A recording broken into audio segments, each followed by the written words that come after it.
India spent a huge amount of money to introduce the Russian Su-57 production line, can really get rid of the fate of the assembly plant. 2025 February Reuters. A heavy news triggered the global military observers' hot debate. Russia and India officially signed the Su-57 stealth fighter aircraft procurement agreement. The more shocking Russian commitment to transfer the full set of technology and set up a production line in India as soon as possible that year to start production. What is more shocking is that the Russian side promised to transfer a full set of technology and set up production lines in India the fastest year can start production. Behind this seemingly win-win military sales bill, but hidden in the process of India's defense autonomy déjà vu dilemma. 2 decades ago, the introduction of the Su30MKI production line, New Delhi is equally ambitious to establish a complete aviation industry system, and ultimately reduced to the need to continue to rely on the core components of Russia's high-level assembly plant. The announcement of the deal comes at a time when China's successful maiden flight of its sixth-generation fighter jet has sent a geostrategic shockwave through the country.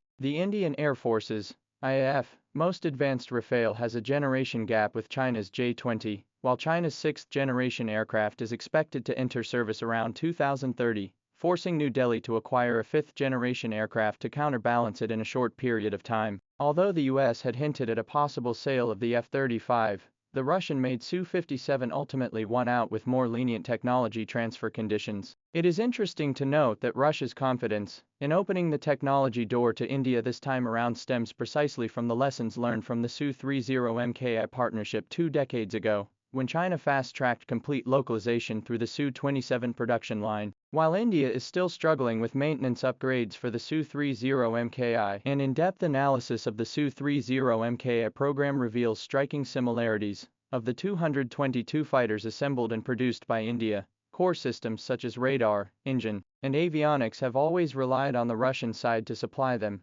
resulting in the unit price of the Hindustan Aeronautics Limited's self-produced Su-30MKI in 2018 being as much as 40% more expensive than direct imports. More grimly, when the Russian-Ukrainian conflict led to the interruption of the supply of parts and components, the integrity rate of the IAF Su-30MKI fleet plummeted to less than 55%. The Su-57 cooperation, although the Russian side commitment to technology transfer, but the stealth coating, Product 30 engine, In-036 radar and other key subsystems, are still under the control of the Russian side. India's local production may be limited to titanium alloy fuselage and other structural components. A spokesman for the Russian Defense Export Corporation said bluntly that the proposal to improve the existing Su-30 production line can be put into production Su-57, in fact, is the use of India's existing infrastructure to reduce their own costs, while circumventing the blockade of Western sanctions on chips and other key components. Russia's strategic layout is much more than just technology export this simple. In the face of Western sanctions caused by the shrinking of military production capacity, transfer production lines to India can obtain $3 billion of the first batch of orders for funds,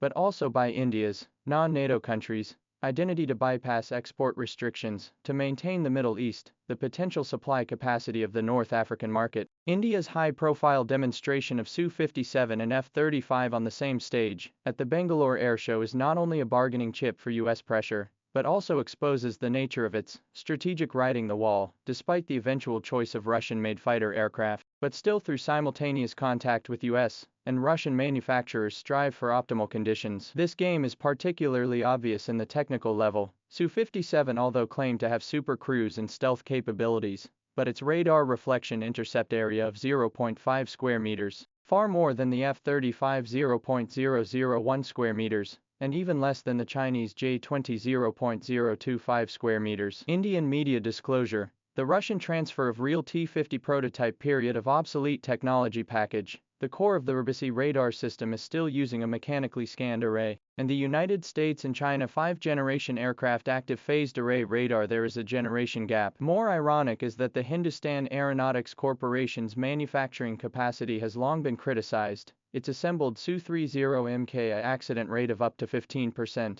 and Russian technicians privately admitted that even if you get a full set of drawings, India needs at least 10 years to master the composite wing skin molding process. The plight of India's Defense Research and Development Organization, DRDO, has further exacerbated technological dependence. Despite plans to replace the Su-57's N036 radar with the domestically produced UTM active phased array radar, the radar's lack of range and poor anti-jamming capabilities were revealed during tests on the Su30MKI, forcing it to repurchase the Israeli M2052 radar. Similar situation in the engine field is even more serious. India's domestic K-Very engine, after 35 years of research and development, is still unable to meet the standards, resulting in its fifth-generation aircraft program ANCA had to continue to rely on the US General Electric's F414 engine, and this key technology is subjected to others, precisely with the Su-57 project and the product of 30 engine supply to form a double shackle supply formed a double yoke. The direct consequence of this industry chain breakage is that the Indian Air Force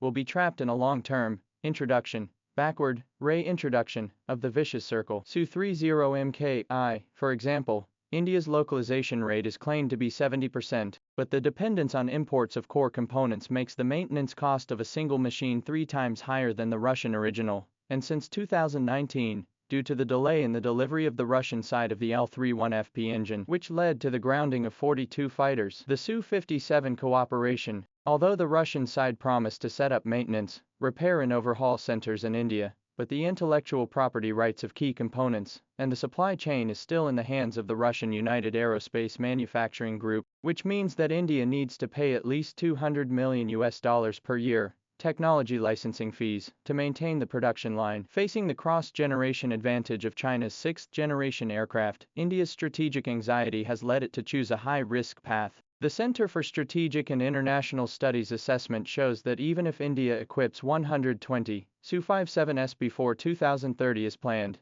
its combat effectiveness will lag behind the J-20B and J-35 combination deployed at the same time, and it will be even more difficult to counter China's sixth-generation aircraft's all-area awareness and artificial intelligence air combat system. Russia's technology to help the poor is essentially India as a geopolitical game of chess. By strengthening the Indo-Russian military cooperation to hedge the risks of the Sino-Russian energy alliance, and at the same time, the use of India to hold back the US Indo-Pacific strategy, the implementation of the Indo-Pacific strategy, this double game in the March 2025 Sino-Russian Uranium Cooperation Agreement, and the Siberian Force 2 gas pipeline project is obvious. Russia's trade with China accounted for 35%, while the share of military sales to India is less than 5%. The balance of economic interests has always been tilted in favor of Beijing. Historical experience has shown that defense autonomy can never be achieved by technology transfer. China's complete localization of the J-11B took 8 years, during which time it established a complete industrial chain, from special steel smelting to flight control software development, while India's 40-year struggle with the Glory fighter program has exposed fundamental flaws in its basic scientific research and systems engineering capabilities. When Russian technicians at the Bangalore Air Show demonstrated how to use the Su-30 production line, magic, out of the Su-57, this seems to be a glamorous technological feast. In fact, is the Indian aviation industry deeper locked into the shell manufacturer cage? As the Indian netizen mocked himself, we bought a fighter aircraft assembly manual, but thought we got the code of the aviation revolution.